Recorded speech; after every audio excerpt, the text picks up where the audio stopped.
depois trazendo uma contribuição para vocês, né, poderem dar uma reforçada no estudo de vocês para o Enem. A gente vai fazer a resolução de uma questão de geometria espacial envolvendo o cilindro, onde a gente vai tratar inclusive de algumas fórmulas, né, da geometria plana, obviamente que a geometria espacial ela engloba a geometria plana com suas fórmulas. Daí o cilindro tem ali a fórmula da circunferência e tal. Então a gente vai aproveitar e fazer algumas recapitulações, né? E como de praxe nas questões do Enem, ela implica na utilização de várias ferramentas, né? A questão ela se baseia em geometria espacial, certo?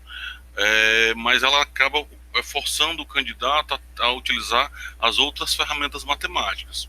Então vocês vão ver ali que como a questão vai apresentar um ângulo, tá? E aí o triângulo é um triângulo retângulo e você não vai ter um dos lados, então você vai ter que usar as ferramentas trigonométricas ou as razões trigonométricas que envolvem os lados do triângulo retângulo para poder solucionar a questão, tá? Como também é costumeiro nas questões do Enem, é o que nós chamamos de pegadinhas, né? Em alguns lugares chamam de casca de banana, ou seja, são armadilhas que o elaborador coloca na questão para tentar verificar, né, o real proeficiência do candidato na resolução da questão, tá? E aí eu vou apontar isso para vocês, tomara que vocês tirem bastante proveito, né? Se possível, compartilhe esse vídeo com os colegas da sua turma, né, da sua rua, os colegas com quem você está compartilhando aí estudos, tá? Tomara que sirva aí como base para os estudos de vocês, ok? Então vamos para a questão. Enem 2018. Para decorar um cilindro circular reto, que eu gosto mais do cilindro reto, que parece, para mim, é mais fácil trabalhar. Será usada uma faixa retangular de papel transparente. Né, para decorar um cilindro reto, será usada uma faixa retangular de papel transparente, na qual está desenhada em negrito a diagonal que forma 30 graus a borda inferior. Então tá aqui, ó, a folha de papel retangular, aqui o laser para vocês apontarem, aqui, ó, a folha retangular, certo? E aqui a linha, né, é uma diagonal desenhada, né, aqui do ponto base, né, até o extremo da folha papel, formando um ângulo de 30 graus, certo?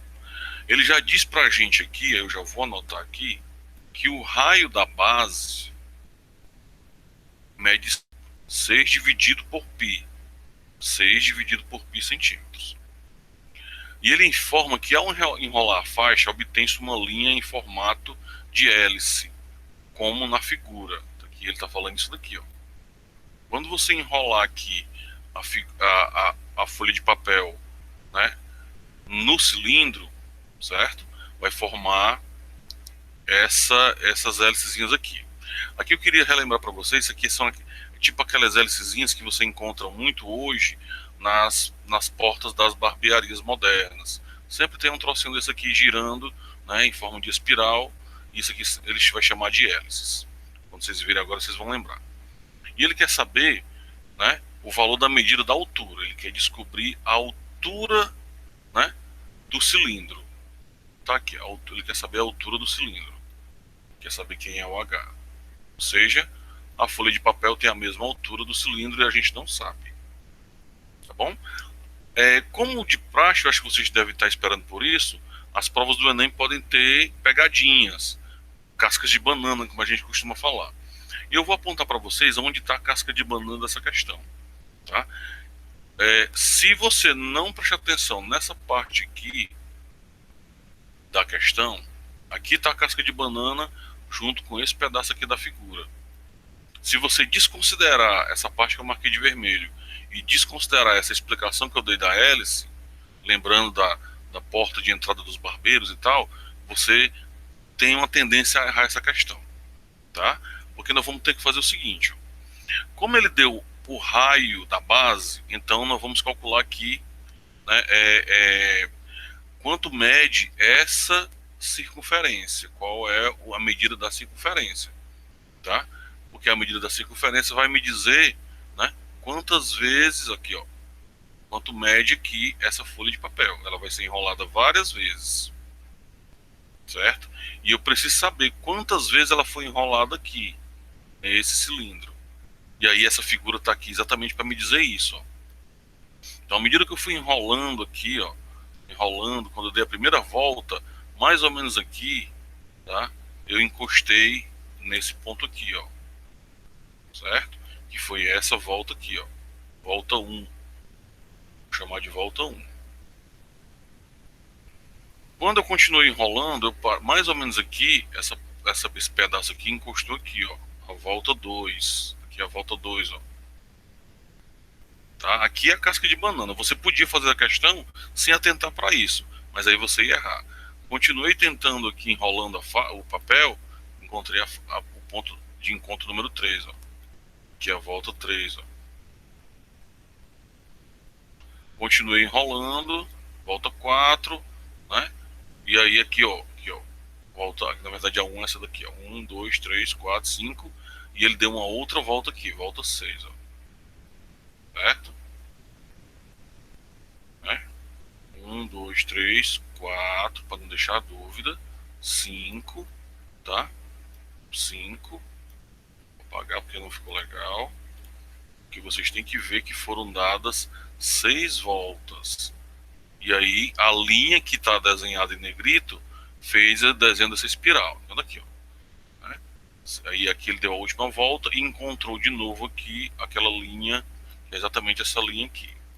Então nós demos 6 voltas. Em tese, você tem que acreditar que essa faixa negrita aqui, ela deu 6 circunferências, já que ela circulou o cilindro 6 vezes, tá bom? E aí eu preciso saber quanto vale 6 vezes a medida da circunferência, né? E para descobrir a circunferência nós já vimos a fórmula, né? É 2 vezes o π vezes o raio, tá? Então eu preciso descobrir quantas essas 6 circunferências que foram dadas. Então vou calcular 6 vezes a circunferência, né, do cilindro. Bom, um dado ele já nos deu, ele nos deu o raio, nós sabemos o raio. Vou trocar aqui a cor para vocês atentarem. Então 6 vezes essa circunferência, ou essas circunferências que foram se formando na hélice, tá? A gente tem que dar 6, né, que já foi o número que eu encontrei, 2 vezes o π multiplicado pelo raio que está aqui, o raio. 6 dividido por π. Essa é uma medida que foi dada no enunciado. E ela é providencial, porque eu preciso dela para descobrir a medida de uma circunferência. Né? Agora está o cuidado, né? A gente vai ter que tomar cuidado para não ceder a uma tentação, que é isso aqui. Ó. Eu posso simplificar o π, esse π dividido por esse π vai dar 1, ou vai se anular, como a gente gosta de dizer, tá? Então nós vamos ter aqui, ó, 6 circunferências, as 6 voltinhas que foram dadas, vão ser igual a 6 vezes, né? Como eu anulei aqui os π's, ficou 6, 2 vezes o 6, que dá 12. E aí eu vou ter que 6 vezes, essas 6 voltinhas que formou a hélice, 6 vezes 12, aí vai ser fácil vocês fazerem, tá? Vou fazer aqui só para atentar, mas você vai no cantinho da prova, para quem tem alguma dúvida, não quer fazer de cabeça, vem no cantinho da prova, não faz mal não, pode riscar aqui, ó. 6 vezes 2 é 12, vai 1 para cá, como, né, reserva, 6 vezes 1 é 6, com aquele 1 que veio, 7. Então 6 vezes 12 é igual a 72. E aqui, né, aqui a pegadinha, né? Porque a pegadinha foi você contar aqui as hélices, mas aqui eu ainda continuo. De repente você conta as hélices, mas você é tentado a pegar esses 6 e passar para o outro lado, dividir no 72.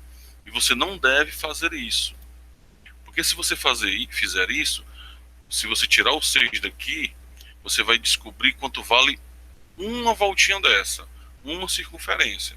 E nós não queremos isso, tá? Nós não queremos isso. A gente quer descobrir quanto vale as 6. Porque a linha em negrito, ela tem 6 circunferências aqui, só que ela está esticada.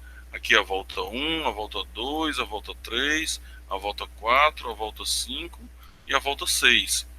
Tá certo? Se você dividir o 72 por 6, nós já sabemos que vai dar 12. Então, cada voltinha dessa tem 12 centímetros. Tem 12 aqui, tem 12 aqui, tem 12 aqui. Ou seja, 6 vezes o 12. Tá? Então, na verdade, eu preciso desse número. Ou seja, eu acabei de descobrir que essa medida aqui, eu vou apagar lá em cima para não ficar muito bagunçado aqui, que vocês entenderam essa parte. Tá?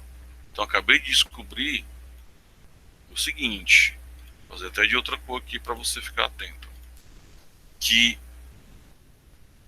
essa folhinha aqui, ó, tá? Ela mede 72 centímetros, ou seja, a soma da medida das 6 circunferências que eu formei com as hélices que ficou ao redor do cilindro. Tudo bem? Então aqui a gente descobriu algumas coisas. Eu vou apagar essa parte dos cálculos aqui para a gente ganhar espaço, porque agora a gente se meteu em outra confusão. Nós passamos da casca de banana, foi superada a casca de banana e as armadilhas da questão, só que agora nós nos metemos numa confusão. Nitidamente você percebe que você tem um triângulo retângulo e muita gente já fica feliz quando acha o triângulo retângulo, porque acha que vai usar o teorema de Pitágoras. Tá? Mas o teorema de Pitágoras ele só é interessante quando você tem os dados, ou pelo menos 2 dos dados. Se eu tivesse um valor aqui, né, para esse aqui é a hipotenusa, e eu sei que ela é hipotenusa porque ela está olhando para o ângulo reto, tá? Eu poderia, se eu tivesse um valor aqui, eu poderia descobrir quanto vale, né, esse cateto, aplicando o teorema de Pitágoras, mas eu não tenho. Tá? Eu não tenho esse valor, tá? E é por isso que ele deu o ângulo. Porque se ele deu o ângulo, tá? É uma possibilidade de você usar as razões trigonométricas para descobrir o valor de um dos catetos. Tá bom? Então vamos determinar aqui qual é a razão trigonométrica que vai ser usada. Bom, nós temos aqui o cateto oposto. O H, gente, é o cateto oposto. Por quê? Porque ele está oposto ao ângulo. Certo? E o 72 é o cateto adjacente. Por que ele é adjacente? Porque ele encosta no ângulo. Certo? Eu não tenho a hipotenusa, então não vou poder trabalhar com a hipotenusa. Então qual é a relação, né, a razão trigonométrica que envolve o cateto oposto à hipotenusa? Eu estou lembrando aqui que a tangente de um ângulo alfa qualquer é igual ao cateto oposto dividido pelo cateto adjacente. Certo? Isso aqui tem que lembrar. Perceba que a gente estava trabalhando com geometria e acabamos tendo que usar nossas ferramentas trigonométricas. Isso acontece. Tá bom? Então descobrimos aqui a razão. Então vou ter que descobrir quanto é a tangente de 30. É o meu ângulo de 30 graus.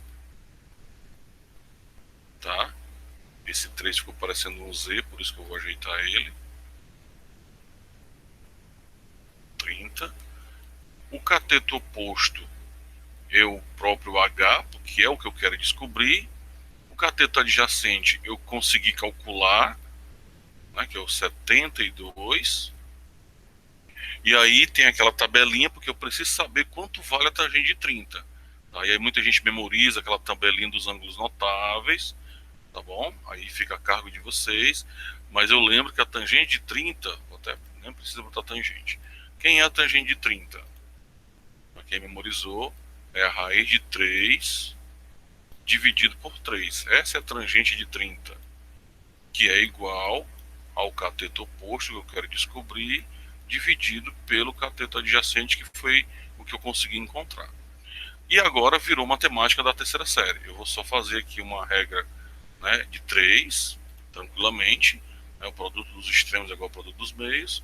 Eu vou dizer que 3 vezes o H, né, o que eu estou fazendo? Estou multiplicando cruzado. É igual a 72 vezes a raiz de 3. Tá bom? O que eu vou fazer agora? Vou isolar o H. Como o 3 está multiplicando o H, ele vai passar dividindo tudo que estava do outro lado. O que estava do outro lado é 72 vezes a raiz de 3, que agora está dividido por 3. Eu vou terminar o cálculo bem aqui. Tá bom? Você tem que perceber que o 72 pode ser dividido pelo 3 tranquilamente, e eu tenho uma certeza disso. Por que eu sei que o 72 é dividido por 3? Porque se eu somar os algarismos do 72, dá 9, e eu sei que o 9 é divisível por 3. Ou seja, eu posso tranquilamente pegar o 72, dividir por 3, que eu sei que vai dar uma conta exata. Tá bom? Então vamos fazer aqui, ó. Vamos fazer o 7, aí fica 2 vezes 3 é igual a 6, quando compara com 1, sobra 1. E aqui desce o 2, fica 12. 12 dividido por 3 é igual a 4. 4 vezes 3 é igual a 12. Comparado com 12, fica resto 0. Então nós vamos ter que o H é igual a 24. 24 é o resultado da divisão de 72 por 3. E a raiz de 3 vai permanecer aqui, porque eu estou vendo que nas alternativas tem várias alternativas que constam raiz de 3. Tá? E aqui me interessa é o item B, ou seja, a altura do cilindro equivale a 24 vezes a raiz de 3, tá? A raiz de 3. Em algumas questões isso pode acontecer, tá? Ele pode dar um valor para a raiz de 3 para você fazer o cálculo. Nesse caso aqui não foi preciso, fica a raiz de 3 mesmo, e essa é a resposta. Ok? Bom, tomara que vocês tenham gostado aí da resolução. Peço a vocês que compartilhem o vídeo para outras pessoas poderem aproveitar. Façam comentários, né, que for pertinente para vocês, alguma dúvida, algum elogio, alguma crítica. Tá bom? A gente vai continuar fazendo esse trabalho para contribuir para o aprimoramento de vocês na matemática, para que vocês tenham uma boa nota na próxima edição do Enem. Tá bom, pessoal? Obrigado e até a próxima.